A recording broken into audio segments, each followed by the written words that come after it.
Hey YouTube, Absence of Light here, coming to you today with the deck analysis of the deck of Yugioh regionals. So what I'm going to do is just go over every single card and explain why I chose to run it. So let me get started.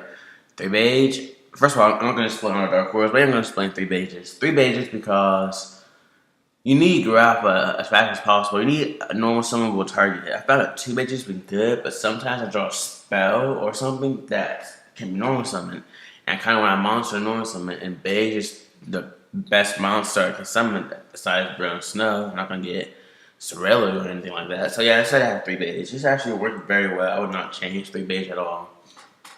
Now explain, bro. Well, who explained Grappa? 2 Maleficent Stars Dragons. I decided to run 2, not 1, because I kind of want to have more targets for trade-ins and advanced draws. Not 3, because they get clogged, especially with drag down if no gates. So yeah, 2 was a pretty good number. I test different things, but 2 overall worked really well. Now explaining Snow. 2 advanced draws. I was running 1, but I just got to get rid of Reckless Greed for one of these, and it actually worked pretty damn good. Let me draw 2 my cards. I like 2. I would test with it 1. I would even test with 0, but I like how 2 did during the weekend. So yeah, 2 advanced draws. Not explaining lore. No, not explaining that. 3 drag downs. I guess that could be questionable because I have 3 beiges and 2 Maleficent Stars Dragons, but overall it has more draw power, and it was never dead with Stardust the whole weekend. That not to say it might not be dead later in other weekends, but it wasn't dead on that Sunday, so that was good. It didn't really clog the beige either. Some person was PM me saying, why you run 3 beiges and with 2 Stardust drag downs gonna be really dead, but it's not dead. It was never dead during the entire weekend. So yeah. Foolish Barrel dump Grappa as fast as possible. If I were to get rid of beige, I'd probably get rid of Foolish because Foolish Barrel without a monster in hand is really, really bad.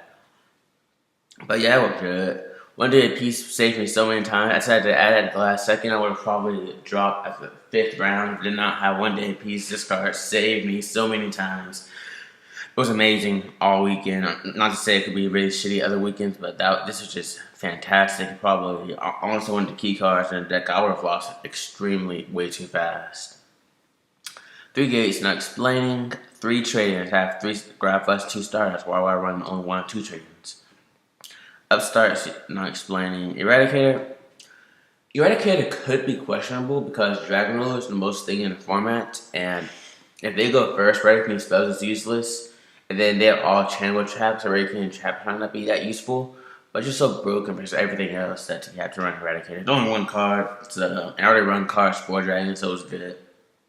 I didn't even play that many Dragons that weekend, so overall it's a really good card.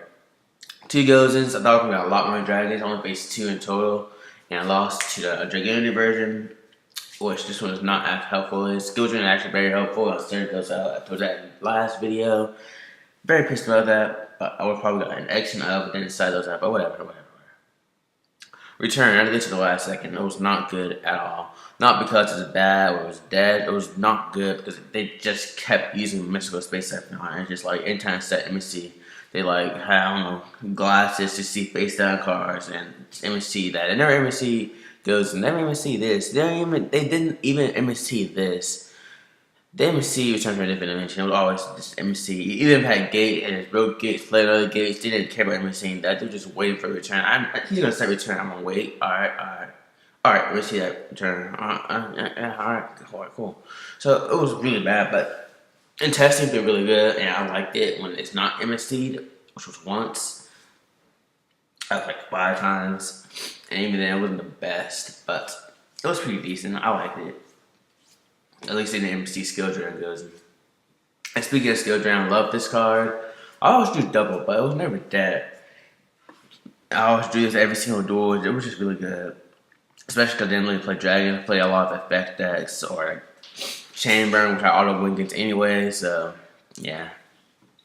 For a side deck, this is very unconventional. I'm saying these all at the same time. 3 Max C's, 2 Tragedias, and 2 Trans Screens. Why would I waste 3, 4, 5, 6, 7 cards, almost half the cards in my side deck for these cards that doesn't do anything for a specific matchup? Man, you're right.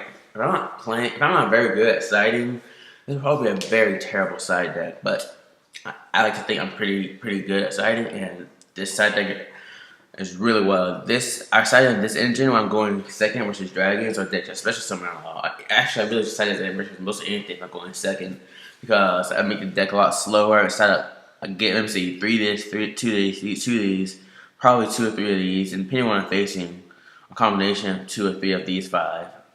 That side up, depending on what I'm facing, this, maybe a couple of this, maybe foolish, maybe one day piece, maybe Memphis Stars Dragon. Always drag down because I have Maxi and Yugioh.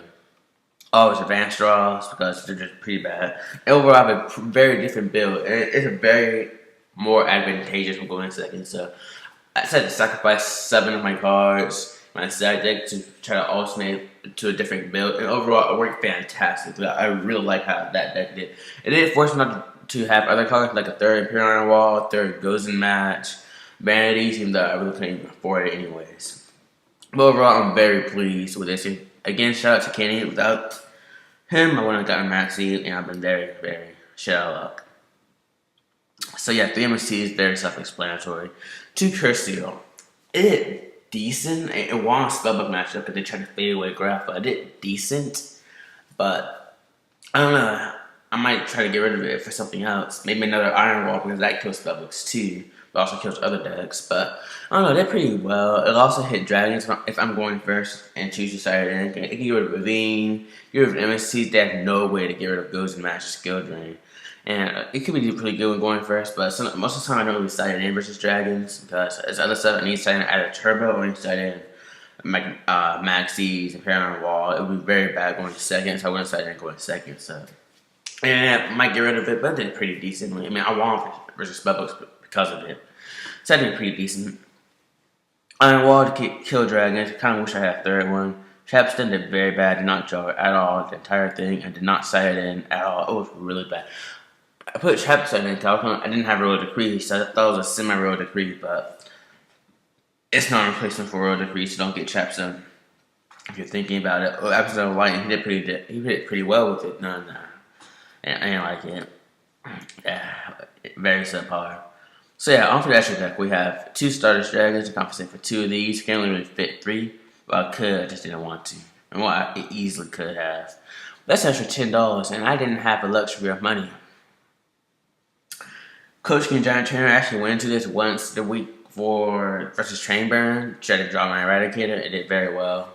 You know, destroys face downs like Herrick Sun Dragon, summon Coach King. I didn't draw my Eradicator, unfortunately, but Herrick Sun Dragon did the work. It did really well. Then we have Dreamlight Pearl for the off chance of range or Ophian and the off chance of getting destroyed in battle. I probably should try to fit the Djinn just to get like return on my monsters. The Djinn his Ophian face down so I can return him to Grapha, but in testing, Pearl actually was not bad. For some reason, they didn't have finishing didn't affect me because it's not an effect monster. And then they didn't have like D prison or Sepidon or nothing. Anytime I attack with Gemini Pearl, Ophian just gets destroyed. I don't even know. Like when Grapha attacks it, they always have D prison or something, but Ophian they just have nothing.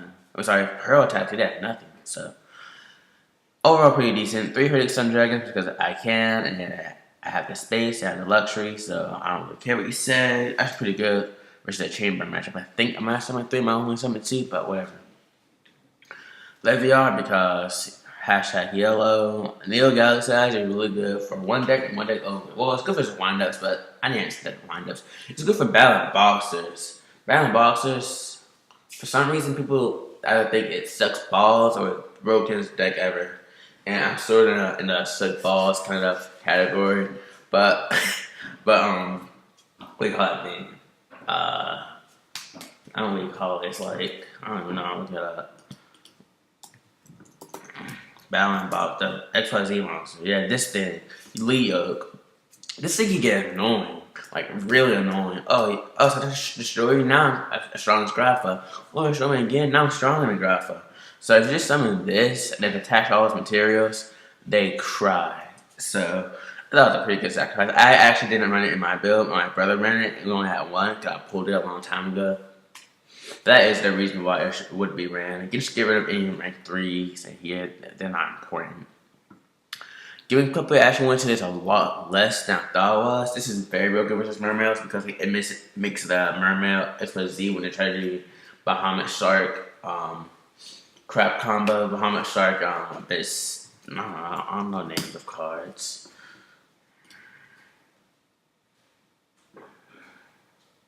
This thing. I think it's this thing. Yeah, remember Strike. So Bahamut Shark, remember Strike, then I got Mecha Equip Crap combo. I can summon this, and this will make this miss timing. Because the last thing that happens is this needs to be destroyed. It's a win effect. The last thing for this happens, your opponent taking damage because of an XYZ monster. So it misses timing. That's really cool. That combo's annoying as hell otherwise. So that's really cool. Most people big eye it. I make sure they miss timing. So that's cool. We have the Zombie Stein because it's a big beater. I actually did not summon this. I only summoned this once, I think. My brother summoned it a lot of time. I didn't summon this a lot much. I didn't really need to, but this card's broken. You should run two just in case, because a lot of times you have one in graveyard, like, god damn, I could have won by another Zombie Stein. Sometimes you do that if you need three, but three is just too much money. $10 extra. I don't have the luxury of money. I had Yugioh laying around, so I put in the deck. I had Z-Mains laying around, so I put in the deck. So anyways, that's the analysis for, so that's just my Dark World. That's from a regional, so if you like this analysis, and want me to do more analysis of some decks I use, please make sure to leave a like. Please make sure to leave a comment saying you want more. Please make sure to subscribe to my channel. I think I'm forgetting something. I don't think so. So yeah, hope you guys enjoyed this video. Thank you guys for watching it. Absence of Light out.